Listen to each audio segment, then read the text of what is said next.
So you're probably asking yourself, what was the point in all that background information? Well, the point is to try to get you thinking ahead and to start playing with ideas. But what I especially want you to take from this is it's pretty common to bet or raise with hands that don't want to face additional action, since we'll rarely be very strong. At the end of the day, it's just hard to really make nut-type hands and hold them. You just don't have them very often. So when you're betting or raising, even though betting or raising is often the best line, it's rare you want to see your opponent re-raise. Look at it this way. What would I rather have my opponent say when he faces my flop bet? So what would I rather have my opponent, overall, when he takes a line, he's going to be saying one of two things. When he folds, he's kind of like saying, I'm going to fold, since I don't think I can play my hand profitably against your bet in this zero-sum game. So if my opponent folds, he just gives me the pot. Whereas if he raises, he does think he can play his hand profitably against my bet in this zero-sum game. So overall, it's of course always pretty much going to be desirable for my overall range to just immediately win the pot. So when I'm betting, overall I'm hoping my opponent folds. Because when my opponent folds, he just says, you know what? He doesn't think he has a plus EV line, so he mucks. Whereas when my opponent raises, he does think he has a plus EV line, so that usually makes me in a pretty uncomfortable position. Remember, poker's a zero-sum game, so if my opponent thinks he has a profitable line, that, EV, that expected value has to come from somewhere, so it means, the EV of my hand or my range is now lower. So if my opponent thinks he can take a profitable line against my range, that's of course not what I wanted to see. I'd rather have him fold, in which case I just win the pot. So, especially the newer players watching this, I want you to mentally prepare yourself to want folds when betting.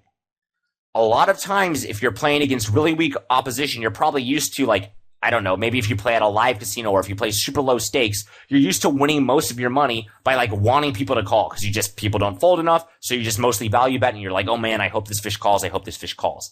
That is not at all how poker is going to work against reasonable opponents. So, mentally prepare yourself to want folds when betting. So, all I'm getting at is that overall with our entire range, so not with a specific hand we're holding, but overall with our entire range, we want our opponent to fold, in which case our opponent thinks, he has a hand that's zero EV, rather than, raise, in which case he thinks he has a plus EV hand. So, when we bet, folds are good, that's what we want overall with our range. Calls are kind of meh, because then it means our opponent's range usually isn't that good, we're at least going to see additional cards. And, we might just be getting value if our opponent's calling with some weaker hands and he doesn't outdraw us. So calls are okay. And re-raises are bad, because that means our opponent has the strongest hands in his range.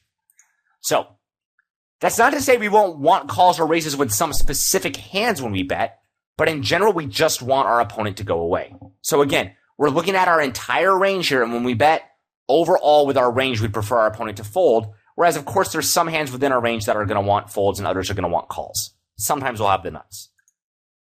So, this doesn't mean our betting range is too weak or our opponent is making a mistake. It means our opponent can have three ranges usually when facing a bet. His raising range, his calling, or his folding range. And obviously his folding range is the weakest range and his EV, and the EV with our range is highest against that range.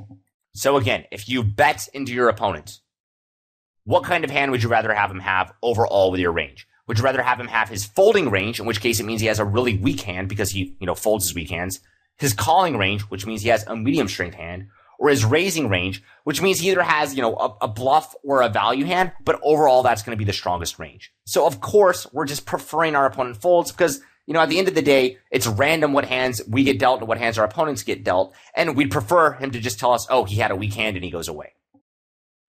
So what's up is you need to start getting ready to play some aggressive poker and just go laissez 80% of the time when you face a raise or re-raise. And I just made up that 80%, but you get what I mean. Most of the time, you're not going to want to face a re-raise or a raise. And if you haven't trained yourself to accept this, you're probably taking too passive of lines in some spots.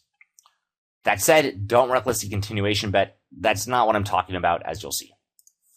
And remember, your opponent has hands that belong in one of three ranges, the folding, calling, or raising range. He can't magically make himself have more hands in his raising range. And of course, if he starts putting hands that should be in his folding range into his calling or raising range, then our GTO-ish strategy will crush him. So understand players can only raise so often and remain balanced and be using the right types of hands. So a simple example of this would be when I open the button, I usually hate it when my opponents 3-bet from the blinds.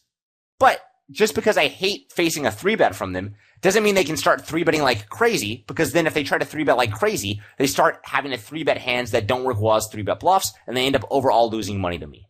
So all the time I'll take a line where like I'll open on the button, I'll be like, oh man, I hope they just fold, or if they don't fold, I hope they just call, and then I don't get, I get unlucky that in fact, one of them 3-bets me, and I sigh and I end up calling myself, but my opponents can only 3-bet me so much. Otherwise, they're going to have to start using really, really weak hands, and then they're just going to get crushed against my strategy. So just be aware that even if you don't like facing a certain line from your opponents, they can only take that line so much and, be using the right type of hands.